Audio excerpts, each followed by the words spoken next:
Okay, welcome back, guys. My name is Ajay. I am going to answer one of your the queries which you have mentioned on the comment on my last video.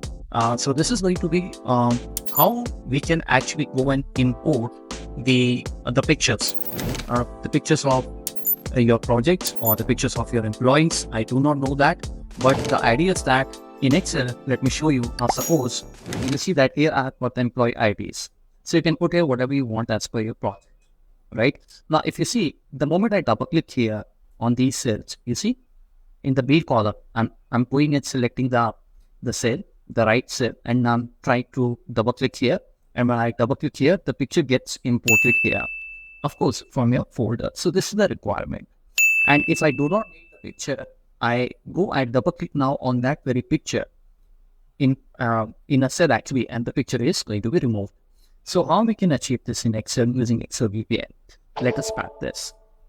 So it's very simple. First of all, you need to, the very first requirement is that you need to first of all go and collect all the files in your folder, or the pictures basically. Now you see that I've got here all the pictures. These are all actually the pictures, right? See, let me show you. These are just thumbnails, right? So I have got all these thumbnails in one of my folder, right?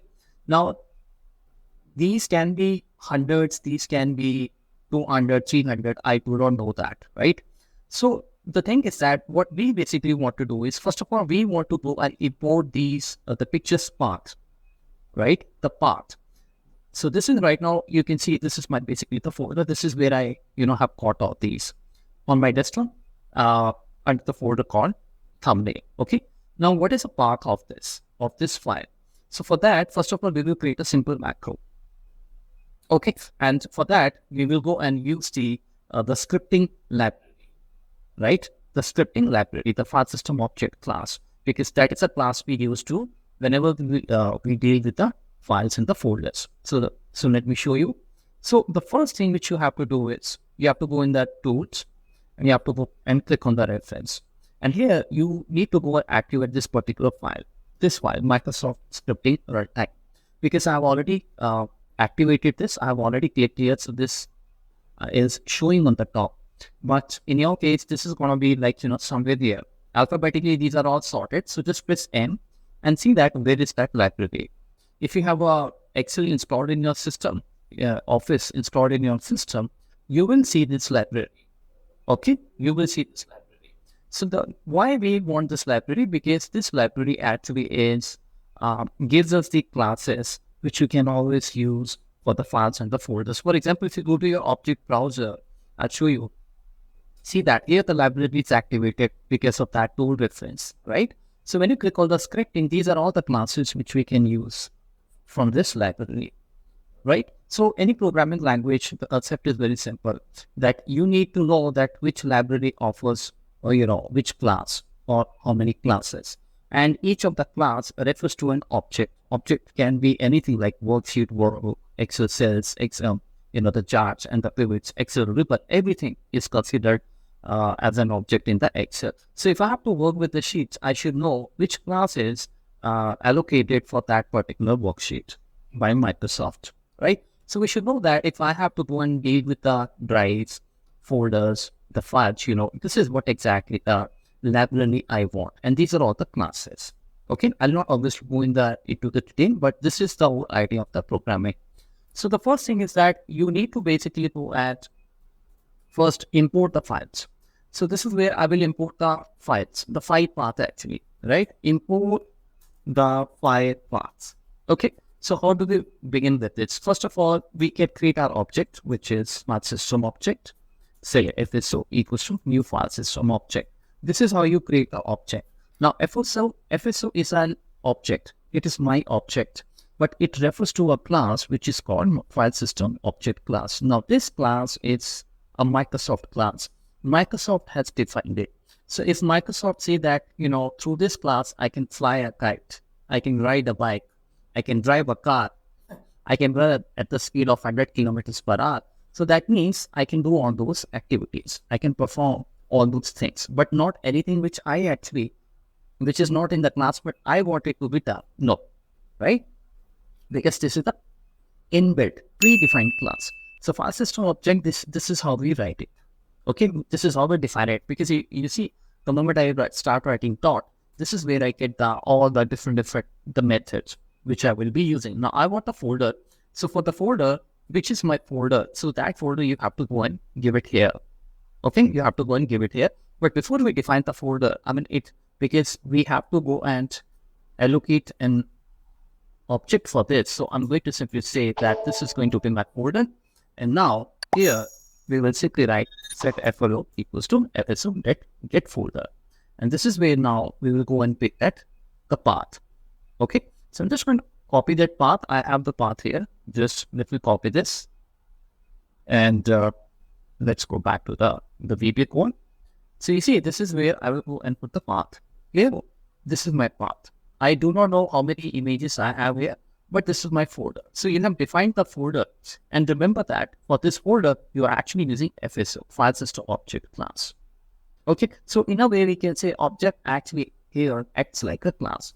So then we will define the file because we want all the files from that folder. So we will go and use the collection loop here. Collection loop again are the inbuilt loops which Microsoft has created. Now why we use the collection loop? Because sometimes when we want to deal with the number of objects, but they all have the same class, they all are of same type. Like for example, in our folder, if I show you, all these images are different, but their path is same, and they are all actually are PNG. They are under the file, they are under the folder, right? Now I want to target all these. I want to target all these irrespective of their name, because the common thing is that they are all stored under a folder, right? So I want to go and pick that, but how? So we will say these are all the files. I know these are the images, but we may consider them as file. It can be an Excel file, it can be a MS Word file, anything, but it cannot be a folder, a file, right? So we will say that, see, whatever the files you have here, just go and pick that. I want to see their path. Now, why I want to see the path? Well, I'll just explain you that. So the point is that here you will go and run the collection loop for each file in my folder. And then my folder actually is this folder. So here we will simply go and say, okay, so I want to start with the row and the column actually is 2. And we will go and write here file.path. And then you will go and start incrementing the rows, because once you are here, for example, once you are here, and in this particular, the row, now this row actually is 2, right? So once you have the path here, then obviously you will go for the next row. So you will go for the, the third row, and you will go for the fourth row. So the point is that down the line here, we will actually go and try to, put all the paths here, all the paths. And then those paths obviously should match with their employee. Now that is your homework. You see that how you can do that manually or with some Excel formula.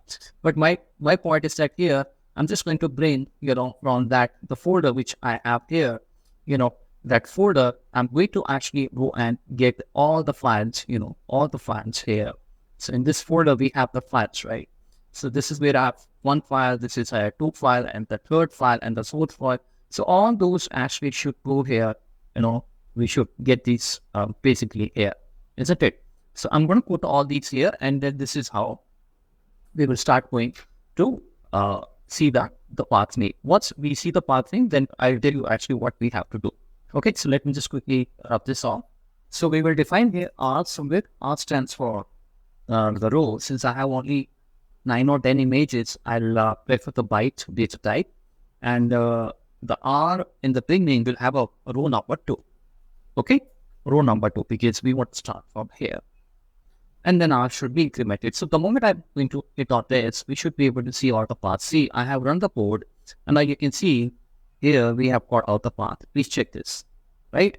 Let me just try to, so what I've done, actually I've changed the font of this just to, so that it should not be visible. We can also do the same thing in case if you want, but for the demonstration perspective, let me just give the different font. So you see, I've got here all the basically, these are the files, right? Now, what you have to do is be based on the images, because these images can come in any way. Like for example, here I have 1000, here I have 200. So I can always go and use the text extraction, Excel formulas, or maybe I can take the help of the Power Query. I mean, it's up to you. That's something I'll not get into that. But right now, because these are just few of the employee IDs, so I'm just going to, correct them. Rest all are correct, right? So once you have the path, now here comes the important part, right? So scripting is done. Now, what is the next thing I want to do? The next thing is that what I have thought of, that if anybody wants to see the employee ID, this 1,000, right? You will go and double click here. Now you can create a double click on any cell, maybe on this cell, and you can hide this. It's up to you. Okay. So you see, the moment I double click here, that particular picture comes here. This is wonderful, right? Now how this is happening, this is what you need to learn. And the moment I double click here, this actually also removes. See, the thing is that, first of all, when I double click here, I want a macro to run automatically, right? I don't want to create a button for this because this should look very natural.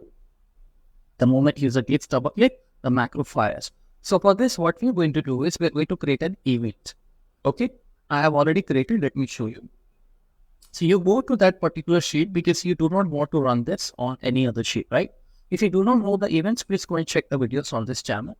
See, basically what I've done, I've created this event called before double click, right? Before double click. So let me show you, suppose I create here a different sheet. Now let's go back to how you can actually create it in case if you do not have any idea. You go in that sheet where you want this macro. Events are self-triggered macros. You give the condition on this worksheet. You can choose the condition from here. There are different the conditions which you can choose here. Activate before delete. So if you want to run any macro before delete. So what I'm going to do is I'm going to say before double click. So the moment you do that, this macro is already created. Okay, it's going to show up here. Let's delete this. Now, under this particular thing, this is where now you have to do the planning, that what exactly you want. So if I just put the breakcode here, just to show you, see, the moment I double click on this cell, this macro is going to fire. And then it's going to run everything which you have created inside this. Okay, if I remove this, user will not be able to see that. The macro is firing, right? In the background, it is going to run. So you have to choose which event you want. So we have selected the double click. Now on the double click, what is the plan? See, the plan is very simple. The first of all, in this range, if user clicks anywhere, the double click, the macro should go and put the picture here. It should pick the picture from the folder, right? And in the folder, what's the file name? Well, file name is already here. So that's why we're going to pick the path. Okay. At the same time, if the user gets on the range from C2 to, this is the range, C2 to C10, right? So in this range, anywhere, in this range, if the user is going to click the double click, so what will happen that this particular macro will fire, another macro will fire, and it is going to remove the image, right? This is the plan. And if anywhere else, the user is going to click, well, we don't want to actually run the macro, right? So for example, if I double click here, there should be nothing, right? We don't need to run any macro. So how we have done it? Now see this, to save the time, the macro which I have created, it's very simple.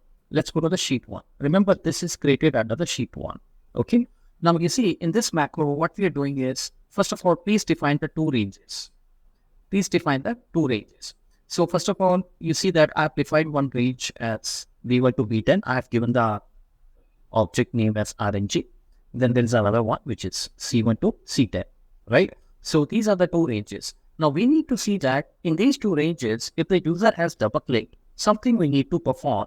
Otherwise, we don't need to perform anything, isn't it? Right? So when this macro gets created by VBA, when you select the before double click, you see we have here the target, which has a class called range. The target is nothing, but it's actually a cell where we are going to double click because this is a before double click event. If I simply just select anything, the event will not fire. But if I double click here, you see this is going to fire.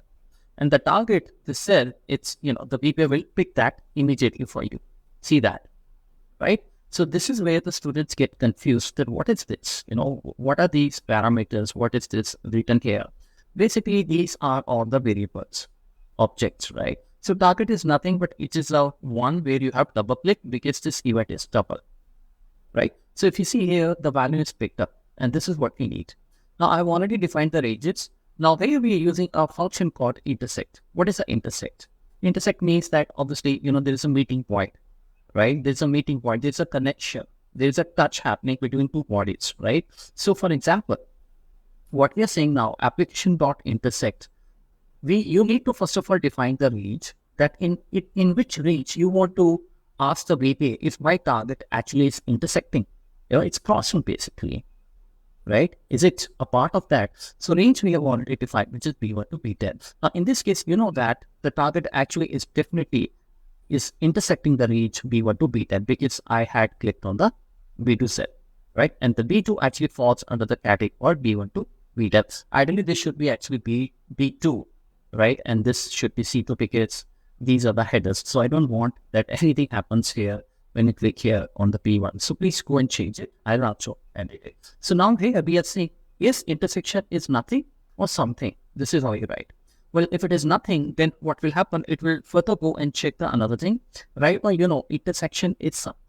We have got something from here. So the moment I, double click here, if I press F8, you see that this is immediately going to go in the else mode. And now in the else mode, because right now what happened, it says it's nothing, remember, but the intersection is there. So that's why we will go in this else condition. And this is where what I've said, offset me from the target. Offset me because I don't want to keep the cursor here. So it's going to pick up, it is going to pick up the another cell, which is 0,1. This works like offset, you see it has selected that. And this is the important line. On that particular line, which now I have selected, because this is where I want to import the picture. You will simply go and say target.insert picture in cell. This is a cell feature, right? Target.insert picture in cell and which picture you want to insert. And that we have already got from the target.value, right? Remember, target is nothing, it's a cell, right? Because this is our event, which is actually before double click. So target, if I say target.path, I will see the path. If I say target.address, I will see B2 because I've double clicked on the P2. If I say what is a value, that is where it's going to show me the value. Now, do you understand the importance of this, right? So this is where on your current cell, which you have selected here, that becomes the target, the picture will be inserted and you see the picture is inserted. So simple.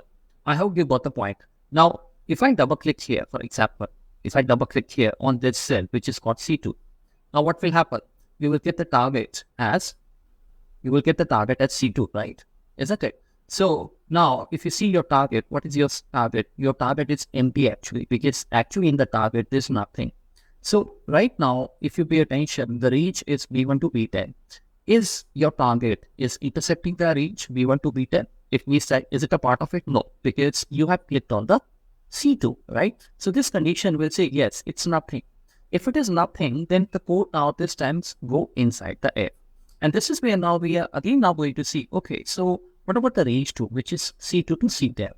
Okay, it's not C1, C2 to C10. Is the target falling in this range? This is how you write. Yes. So the point is that here we have again written is nothing, but there is something. There is a connection now. It's a part of it. So what will happen? It will go actually in the else mode, because this code we have written that if there's nothing, then you go and execute this. Otherwise, you will go in the else of this is. Are you getting the point, right? So this this particular area, this is, see that this is a if, right? This is a if, okay? This is a if, and this else belongs to this if. So right now in this condition, it says yes, intersection is there. Okay, so what we will do, we will simply go and say, okay, we don't need the target value. I mean, we want to remove the value so you see the picture as called. And then what I'm doing is I'm just moving that by one row. So the cursor comes here and immediately we don't need to run the macro and the macro fires. This is such a simple thing. So if the user clicks anywhere else, double click, for example, I have clicked on the C2. Now, if you click on the C2, see what will happen. There's no intersection, right? There's no intersection because your target is C2, right? So what will happen? The code goes inside. Again, it will check, are you nothing or something, right? Intersection is there, intersection is not there. So you see this time it says, yes, there's no intersection with this range. So eventually we don't want to do anything. We just move by one column, okay, and exit the sub from there. Are you getting the idea? Right? So this is what we need, right? This is what we need. So this is how the things happens, right? Now, obviously, I don't want to show this to the user. So what I've done actually, I've just, I want to create the same font. So I just said, okay, this is how it is. Well, you can choose, I think, some light font. Yeah, like this, right? And then, of course, I can just go and pick this. I can go and get decrease the width as well. See, now the code is working flawlessly. Are you getting the point, right? See this. So the thing is that here, what we have done is that you said that uh, in this particular reach, first of all, I will go and check if the double click which is happening, if that particular double click is coming, using the application dot intersect point. Okay, let me just take the snapshot of this. I'll explain you now. Let's have this. Yeah. So let me take the snapshot here. This is what exactly is the code, isn't it?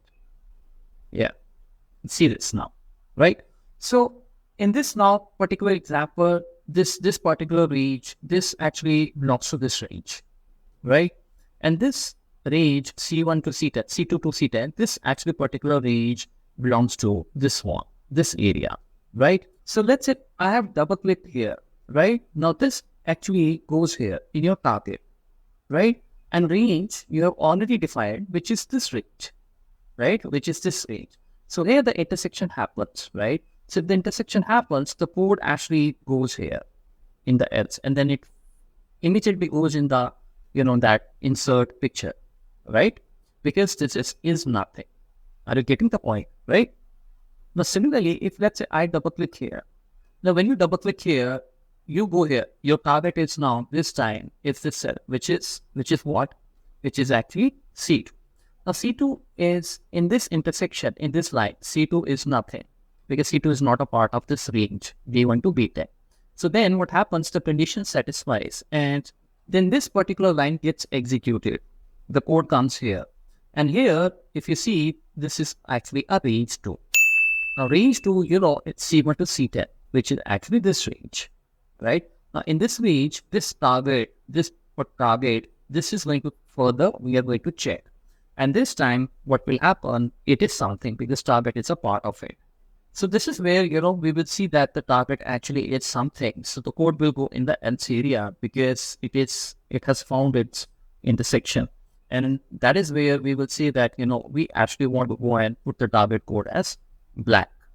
Okay, we want to put the target code as black. Sorry for my drawing, but I'm just not so used to it.